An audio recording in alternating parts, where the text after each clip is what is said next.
एक शाम प्राची टीवी पर सीरियल देख रही होती है। तभी उसकी सास वहां आती है। अरे सीरियल में तो ऐसे मग्न है जैसे आज रात का खाना पड़ोसी आकर बनाएंगे। मुझे पता ही नहीं था आपने अपने बेटे की शादी पड़ोस में भी की हुई है। हैं? मतलब? मतलब इस घर में सारा काम बहू ही करती है, आप तो सिर्फ खर्राटे मारती हैं। अच्छा जी, फिलहाल तो तुम आराम फरमा रही हो, चलो जाओ, ये मेरे टीवी देखने का समय है। आहा, इसीलिए मुझे भगाया जा रहा है। सॉरी, अब तो बिल्कुल नहीं जाऊंगी। प्राची की इस बात पर दोनों सास बहू के बीच टीवी रिमोट के पीछे बच्चों जैसे छीना झपटी शुरू हो जाती है, जिसके बीच श्लोक भी काम से घर वापस आ जाता है। आज मेरी चूहे बिल्ली की जोड़ी किस बात पर झगड़ रही है? अरे तेरे बीवी मुझे टीवी नहीं देखने दे रही।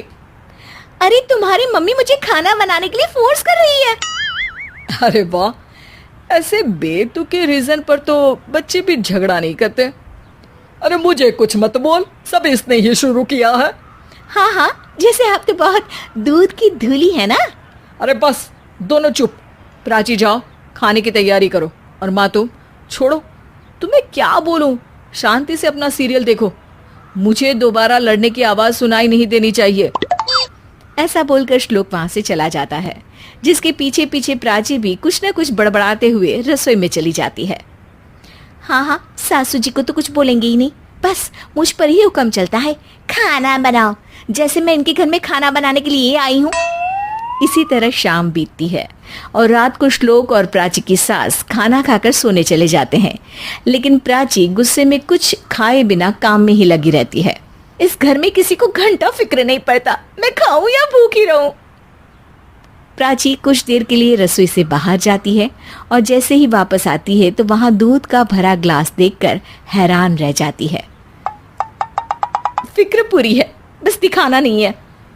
प्राची दूध पीकर सोने चली जाती है और अगली सुबह एक बार फिर सास बहू का कार्टून नेटवर्क स्टार्ट हो जाता है। ये तुमने ही किया है। अरे अजीब जबरदस्ती है, मैं बोल रही हूँ मैंने कुछ नहीं किया। दोनों ने मिलकर पूरे घर को पागल खाना बनाया हुआ है। यहाँ कोई नॉर्मल इंसान तो रह ही नहीं सकता, इसीलिए अब पड़ोसी क्या रिश्तेदार भी घर आने से कतराते हैं। और सुन बेटे, तू भी चंगा, तेरी माँ भी चंगी, तेरी बीवी भी चंगी, रिश्तेदार। हाँ जी, आपको नहीं पता क्या, गंगाधर ही शक्तिमान है, रिश्तेदार ही। हाँ हाँ,